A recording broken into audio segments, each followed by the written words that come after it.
Merci d'avoir choisi France 24 pour vous informer sur le monde. Voici nos titres. Une première condamnation contre Aung San Suu Kyi en Birmanie. La prix Nobel de la paix renversée par l'armée est condamnée à 4 ans de prison pour incitation aux troubles publics et violation des règles sanitaires liées au Covid. L'ancien président Win Myint a lui été condamné à la même peine. D'autres procès, d'autres peines les attendent, vous le verrez dans les semaines qui viennent. À 3 semaines des fêtes de fin d'année, le nombre de personnes contaminées par le Covid-19 est toujours très haut en France. Celui des patients hospitalisés augmente. Quelle sera la réponse de l'exécutif ? Un nouveau conseil de défense sanitaire se tient ce lundi à l'Elysée. Plusieurs pistes sont envisagées comme la vaccination des enfants sur la base du volontariat, une avancée des vacances scolaires d'une semaine ou le port du masque en extérieur. Pas question d'imposer à nouveau des jauges, des confinements ou des couvre-feux pour l'instant. Et puis Adama Barrow, réélu en Gambie, le président sortant l'emporte avec 55% des voix selon la commission électorale. Victoire célébrée une grande partie de la nuit par ses partisans dans les rues de Banjul. Une victoire contestée également par 3 de ses adversaires dans ce scrutin. La CEDEAO les appelle à accepter les résultats de bonne foi.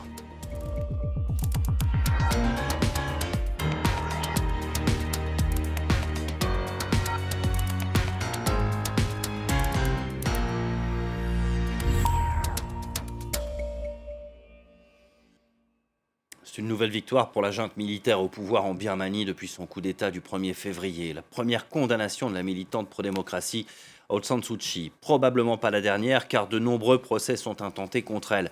La prix Nobel de la paix est condamnée à 4 ans de prison, 2 ans pour incitation aux troubles publics, 2 ans pour violation des règles sanitaires liées au Covid.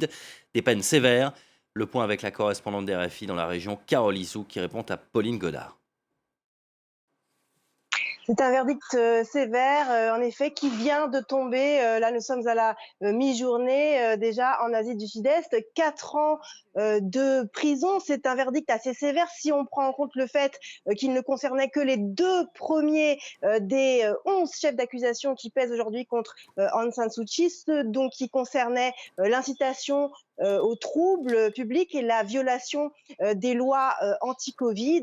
Donc un verdict très sévère qui est de nature à satisfaire les militaires. En tout, ce sont 102 ans de prison que risque Aung San Suu Kyi si on prend en compte également les chefs d'accusation plus sévères qui concernent la trahison et le secret d'État. C'est un verdict qui n'est pas étonnant dans un pays où l'état de droit a disparu, où désormais les militaires tiennent complètement les carrières et la vie des juges. C'est un verdict néanmoins qui a pour but très clairement d'écarter définitivement de la vie politique Aung San Suu Kyi qui aujourd'hui a 76 ans. Aung San Suu Kyi, dans 4 ans, elle aura donc 80 ans, mais l'aura, le pouvoir moral, ce qu'elle représente pour les Birmans est tellement fort que cela fait d'elle un adversaire politique contre lequel les militaires ne pourront jamais lutter. Carole, est-ce qu'on peut s'attendre à des réactions des manifestants qui la soutiennent ?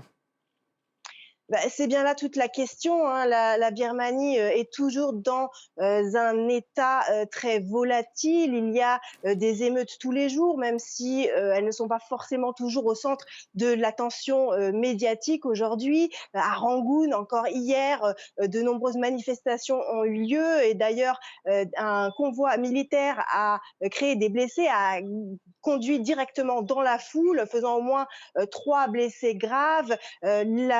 Les situations aux frontières, et notamment à la frontière indienne, vraiment a glissé dans la guerre civile ces derniers mois. Et donc, il est à craindre que ces 4 ans de prison pour la dame de Rangoon ne viennent ajouter à une situation qui est déjà extrêmement volatile aujourd'hui en Birmanie. En France, face à la nouvelle vague de Covid-19, Emmanuel Macron a promis de répondre avec pragmatisme, proportion et philosophie. Oui, mais comment ? Le sujet est au cœur d'un nouveau conseil de défense sanitaire ce lundi à l'Elysée. Les contaminations sont fortes, le nombre de personnes hospitalisées augmente. Alors que les Français se préparent à fêter les fêtes de fin d'année en famille, quelles seront les solutions retenues pour freiner l'épidémie ? Plusieurs pistes sont sur la table. Vaccination des enfants sur la base du volontariat, avancée des vacances scolaires d'une semaine ou encore port du masque à l'extérieur. Jules Boiteau. Faut-il s'attendre à un nouveau tour de vis à l'issue du Conseil de défense sanitaire ?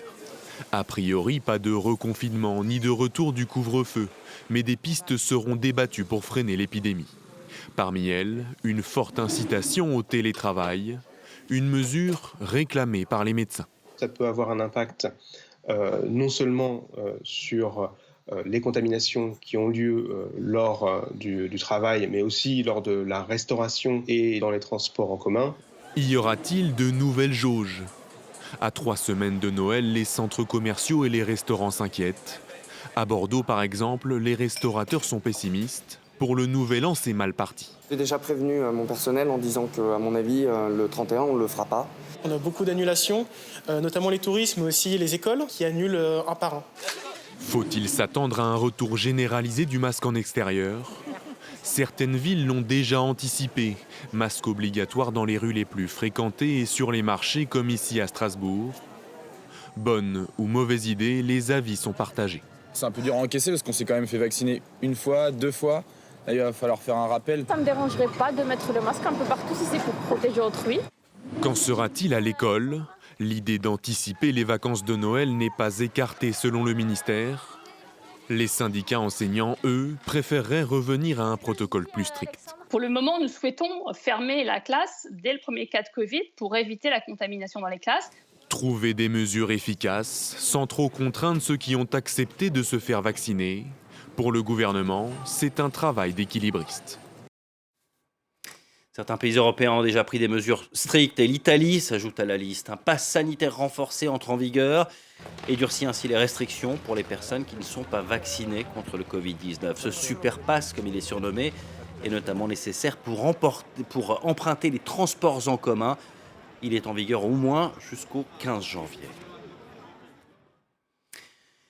Adama Barrow, réélu dans un fauteuil, le président de Gambie remporte la présidentielle avec plus de 53% des voix dans le scrutin qui se déroulait à un tour. Ce sont les chiffres officiels. Les partisans du chef d'État sortant ont fêté sa victoire une grande partie de la nuit. Si la CEDEAO appelle ses adversaires à respecter ces résultats, ils sont nombreux à les contester. Précision de notre envoyé spécial à Banjul, Sarah Sako. Concert de klaxons, cris de joie, danse, musique. Les supporters d'Adama Barrow ont célébré sa victoire. Dès l'annonce de sa réélection, ils ont convergé vers le centre-ville de Banjul, autour du McCarthy Square, un terrain de cricket à 2 pas de la présidence. C'est là que Adama Barrow les a rejoints un peu avant minuit. Il s'est adressé très brièvement à la foule.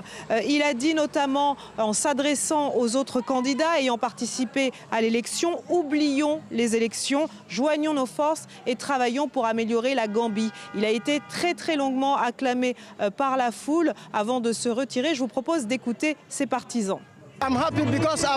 Je suis heureux parce que j'ai confiance dans le président Adama Barrow. Pendant son premier mandat, il n'a pas eu assez de temps pour développer le pays. Je crois qu'au cours des 5 prochaines années, il apportera beaucoup de progrès aux Gambiens.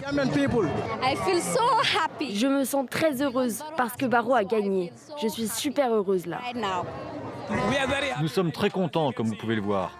Ces célébrations parlent d'elles-mêmes. On est quand même déçus par la réaction de l'opposition parce qu'on ne s'attendait pas à ça.